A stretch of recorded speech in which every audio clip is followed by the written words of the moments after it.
인데 주요 인물 너무 많아서 주요 인물이 아니라 주요 시대. 제일 처음 바벨론이 망하고 페르시아 시대입니다. 페르시아의 이 사람이 누굴까요? 고레스죠. 첫 번째 왕. 그 다음 페르시아가 누구한테 망하죠? 마지막 왕이 다리오 몇 세죠? 다리오인데 그 다리오가 현잔뿔 알렉산더 대왕에게 망할 게 다니엘서에 예언되어 있었습니다.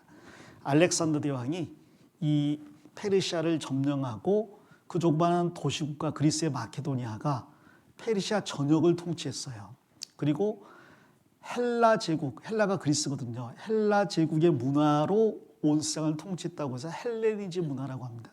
헬레니즘. 이때가 이제 알렉산더인데 플루타르크 영웅전 읽어보면 역사상 싸움 제일 잘하는 사람 하면 단연코 알렉산더 대왕이에요. 역사상 싸움을 제일 잘했습니다. 왕인데 통치를 잘한 것은 말할 것도 없고 아리스토텔레스가 스승이었으니까 싸움을 그렇게 잘했어요.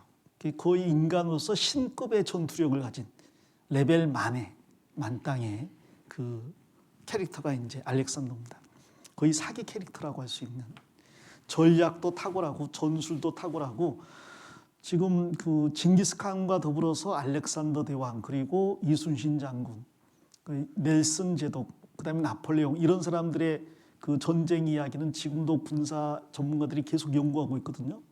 한니발 같은 경우 이제 코끼리를 가지고 로마를 거의 멸망시킬 뻔했잖아요. 이런 이야기들. 근데 그 중에 단연 탑은 알렉산더 대왕입니다. 하나님이 인정한 현저한 뿔이에요. 근데 알렉산더의 헬라 시대 때 이스라엘이 잠깐 독립한 때가 있었습니다. 이스라엘이 왕이 없잖아요. 분열왕국 시대 이후로 마지막 왕 시드기야 이후로 왕이 없었는데 이 알렉산더가 죽고 나서 헬라 제국이 네 등분으로 나뉩니다. 그런데 이스라엘은 두 나라 사이에 끼어요. 북쪽에 있는 셀주쿠스 왕조하고 남쪽에 있는 이집트의 프톨레미 왕조 사이에 끼어서 엄청 고생을 합니다. 근데 그러다가 북쪽에 있는 시리아의 그 셀주쿠스 왕조의 안티오쿠스 에피파네스 4세가 등장해가지고 이스라엘을 아주 괴롭힐 뿐 아니라 강제로 제우스 신상의 돼지 피로 제사 지내게 하고 십계명을 외우는 사람은 다 죽이고 그 할례 받은 아이들 다 목을 잘라서 엄마 목에다가 목걸이로 매달아주고 그 안식일에 못 오가는 말들을 하게 하고 강제로 음행을 하게 하고 아주 그 엄청난 죄를 짓게 하거든요. 거기에 격분한 제사장이 이 분연히 자기 아들들과 일어나서 칼을 빼어서 이 시리아의 장군들을 죽이고 광야로 도망갑니다.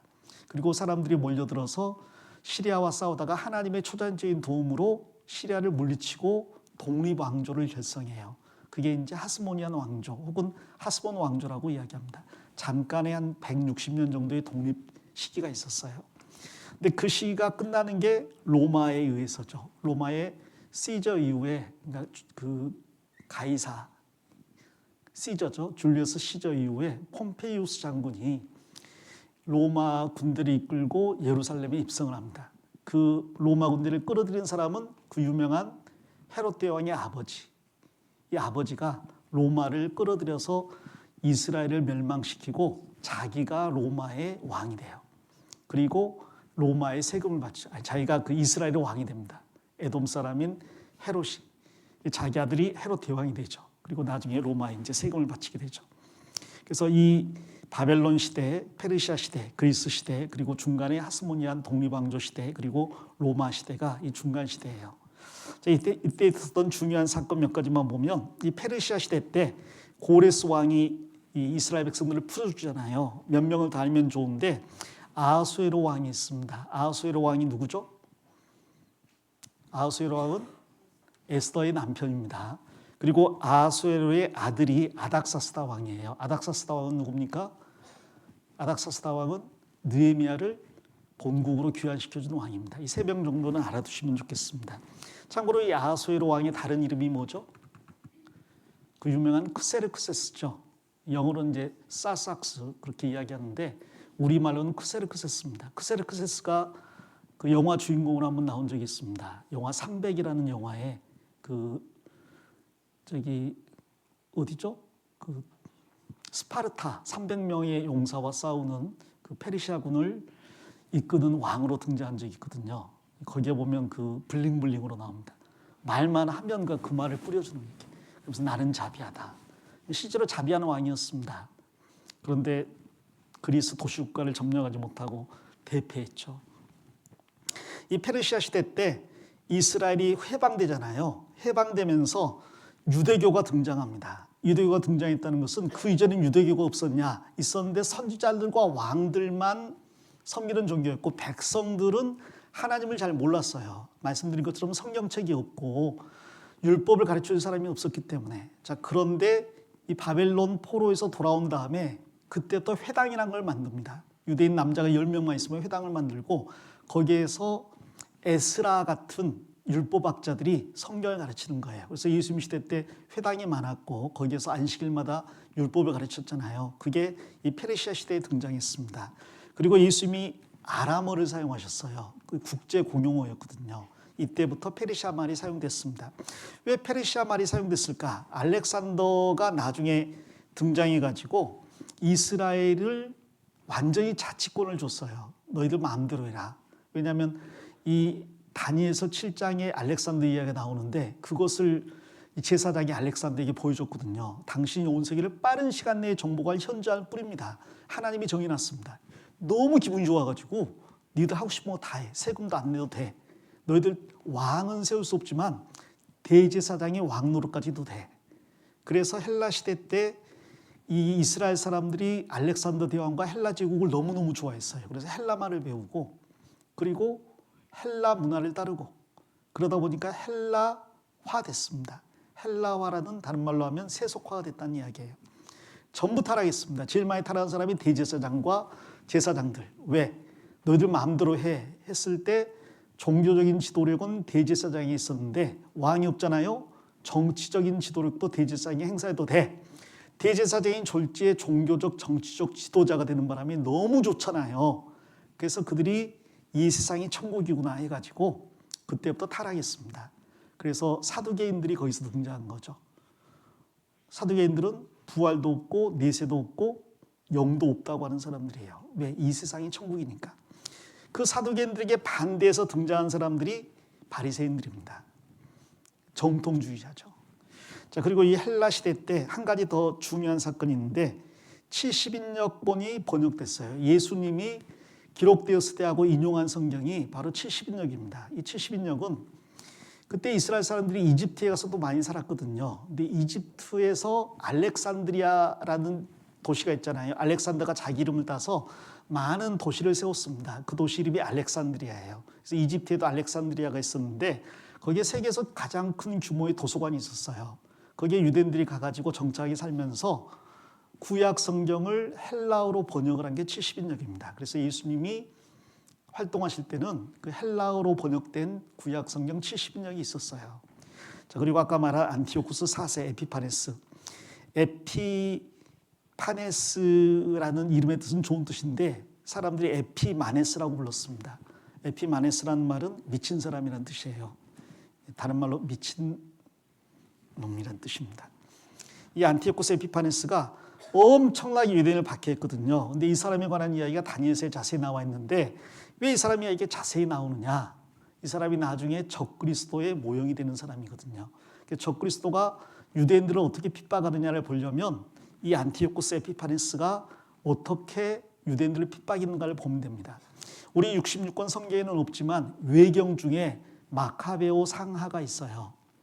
거기에 보면 안티오쿠스 에피파네스가 유대인들을 어떻게 학살했는지 자세히 기록이 되어 있습니다. 나중에 또 시간 되면 공부하겠습니다.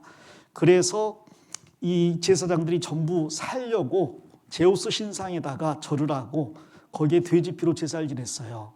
자, 그런데 마따디아라는 제사장이 있었는데 이 시리아 군인들이 제사 지내라. 나는 못한다. 죽어도 못한다. 그럼 죽을래? 죽으면 죽었지 못한다.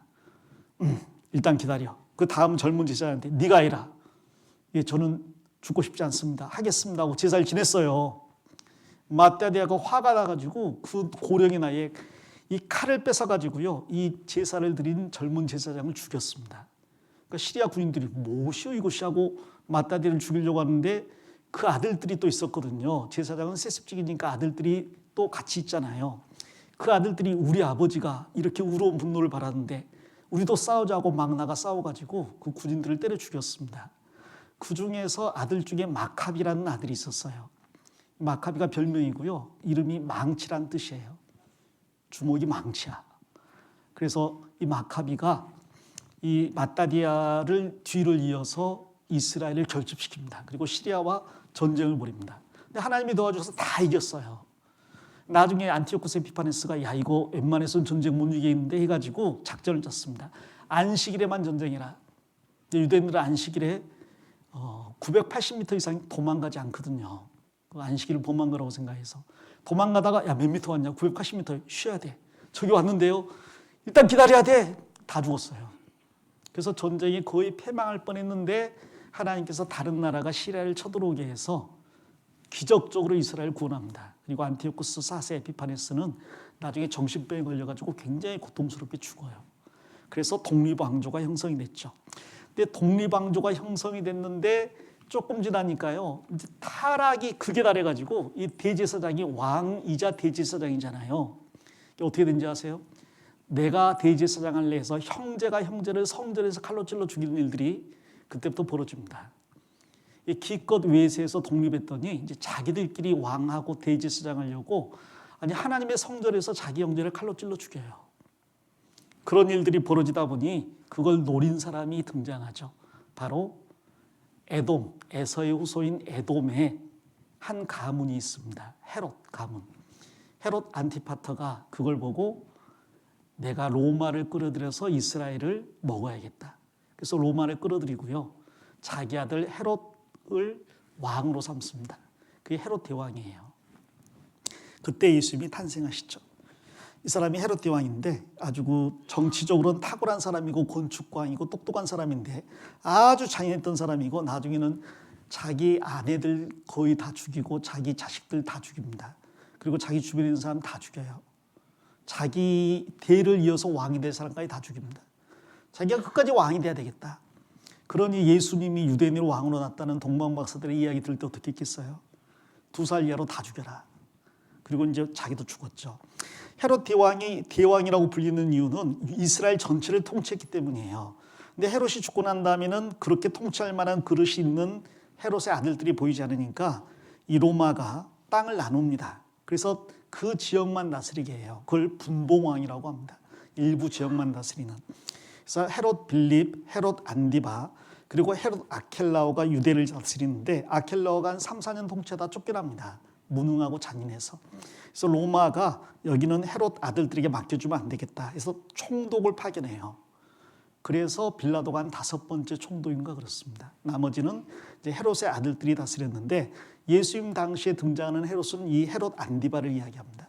세례 요한을 목 잘라 죽이고 예수님 시대 때 예수님을 재판하고 그리고 나중에 제자들을 그 재판했던 그런 사람이죠. 그 다음에 이제 헤롯 아그리파 1세, 헤롯 아그리파 2세로 족보가 이어집니다.